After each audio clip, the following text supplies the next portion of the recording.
की साड़ी पहन के एक महिला जितनी खूबसूरत लगती है शायद ही किसी और वस्त्र में लगे, और ये हर भारतीय नारी को पसंद भी होती है। मगर क्या आपको पता है जिस रेशम के धागे से सिल्क की साड़ी तैयार करी जाती है वो धागा कैसे तैयार करा जाता है, और क्या उसे बनाने में रेशम के कीड़े को मारा जाता है? तो चलिए मेरे साथ बिना किसी देरी के वीडियो शुरू करते हैं। आपको दिखाते हैं सिल्क का धागा कैसे बनता है और बताएंगे इससे जुड़े कई और राज। तो सिल्क बनाने की शुरुआत होती है मलबरी के खेतों से। आप यहाँ पे देख सकते हैं चारों ओर मलबरी के पौधे लगे हुए। इन पौधों में से मलबरी के पत्तों को अलग कर लिया जाएगा डंडियों के समेत, और फिर इन्हें ले जाया जाएगा कारखाने की ओर। मैं आपको बता दूं इन पौधों की एक बहुत बड़ी खासियत होती है कि अगर इनकी जड़ें मौजूद है तो दोबारा से उग जाती है। इन्हीं पौधों को आप आम भाषा में शहतूत भी कहते हैं। अब इन सारे के सारे पौधों को बढ़िया तरीके से बांधा जाएगा और फिर एक साइकिल पे लाद के इन्हें ले जाया जाएगा कारखाने में। शहतूत के पौधे सबसे ज्यादा सिल्क वॉर्म को पसंद होते हैं। इसी पौधों में से निकलते हैं रेशम के कीड़े। तो सारे के सारे पौधों को लेके आ चुके हैं और यहाँ पे अब एक एक करके सारे के सारे पौधों को बिछाया जाएगा। आप यहाँ पे देख सकते हैं एक एक डंठल को लिया जा रहा है, उसे बिछाया जा रहा है और नीचे आपको दिखने शुरू हो जाएंगे सिल्क वॉर्म।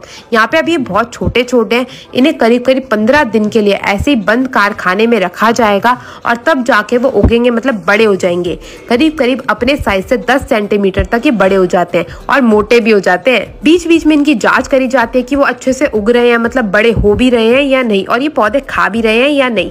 और आप यहाँ पे देख सकते हैं यहाँ पे थोड़े थोड़े बड़े होने शुरुआत हो चुकी है और करीब करीब 15 दिन के बाद यहाँ पे हमारे सारे के सारे सिल्क वॉर्म या फिर रेशम के कीड़े बड़े होके तैयार है। आप यहाँ पे देख सकते हैं कितने मोटे मोटे लंबे लंबे आपको अब दिखने भी बढ़िया तरीके से शुरू हो चुके हैं। अब एक एक करके सारे के सारे कीड़ों को अलग करा जाएगा पौधों में से। तो इनका खान पान होके ये बड़े बड़े मोटे ताजे तो बढ़िया तरीके से हो चुके हैं। अब बारी आती है इनमें से सिल्क निकालने की, जिसके लिए एक बड़ी सी जाली ली जाएगी। ये जाली जो है ना दूसरे आकार की होती है। इसमें बड़े बड़े आप जो लंबे लंबे सरिये देख रहे हैं ना, इसी सरिये में ये बनाते हैं सिल्क। तो उसके लिए सबसे पहले इन कीड़ों को लिया जाएगा और अच्छे से इस पूरी की पूरी जाली के ऊपर बिछा दिया जाएगा। आप यहाँ पे देख सकते हैं एक जाली में करीब करीब 1000 से 1500 कीड़े आ जाते हैं, उससे भी ज्यादा आ जाते हैं कई बार। तो एक एक कीड़े को थोड़ी थोड़ी जगह करके छोड़ा जाएगा ताकि वो अच्छे से अपना शेल बना के बढ़िया तरीके से सिल्क तैयार कर सके। और अब इन्हें ऐसे ही छोड़ दिया जाएगा 3 से 8 दिन के लिए। 3 से 8 दिन में ये अपनी लाल ग्रंथियों से एक खास प्रकार का प्रोटीन बनाते हैं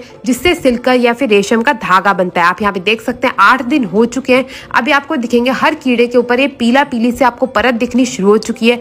यही पीली परत है जो प्रोटीन भी है इनके लिए और हमारे लिए सिल्क।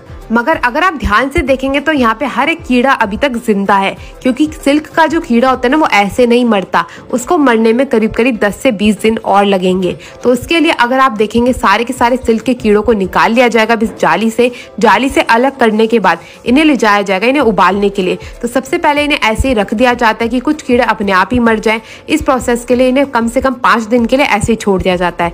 5 दिन में कुछ कीड़े तो अपने आप मर जाते हैं, मगर जो बाकी के कीड़े बचते हैं उनको मारा जाता है इन्हें उबाल के। तो उसके लिए इसे बोरी में इकट्ठा करके ला दिया गया है और ये आ चुकी है हमारी सिल्क की धागे बनाने की मशीन। इस मशीन के जरिए सारे के सारे धागे को निकाल लिया जाता है। तो सबसे पहले इसको बांध के अच्छे से सेट करा जाएगा और सेट करने के बाद इसे लगा दिया जाएगा दूसरी मशीन में, जिसमें सारा का सारा धागा इकट्ठा करती है। आप ये जो बड़ी सी मशीन देख रहे हैं ना, इसका काम यही होता है, घूम घूम के सारा का सारा धागा अलग करके अपने ऊपर लपेट लेती है। तो अब यहाँ पे हमारी मशीन भी बढ़िया तरीके से सेट हो चुकी है। अब बारी आती है इस पे धागा लपेटने की। तो जो पुराना धागा होता है वही लेके इसमें थोड़ा थोड़ा लपेटना शुरू कर दिया जाता है। और अब एक कढ़ाई के अंदर डाला जाएगा ढेर सारा पानी, जिसमें कीड़ों को उबाल के सारे की सारे रेशम को अलग करा जाएगा।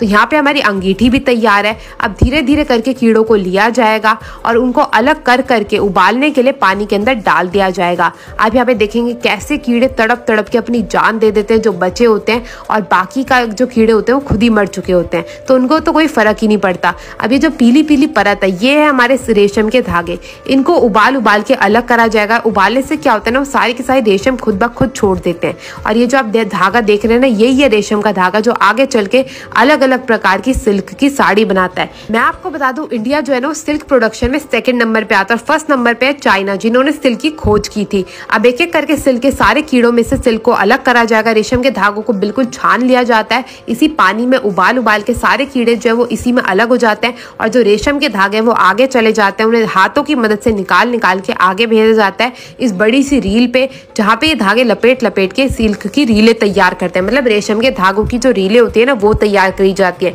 फिर उनसे आगे चल के साड़ी, सूट, पैंट, कमीज कुछ भी बन जाता है। तो आप यहाँ पे देखेंगे जो ये रील बन के तैयार हो चुके हैं, इनमें से धागों को तोड़ के अलग कर लिया जाएगा। सिल्क का जो धागा होता है ना, बहुत ही ज्यादा नरम होता है, तभी आप देखते हैं ना सिल्क के धागा अगर एक भी खिंच जाए साड़ी में से, पूरी की पूरी साड़ी खराब हो जाती है, वो इसी कारण होती है।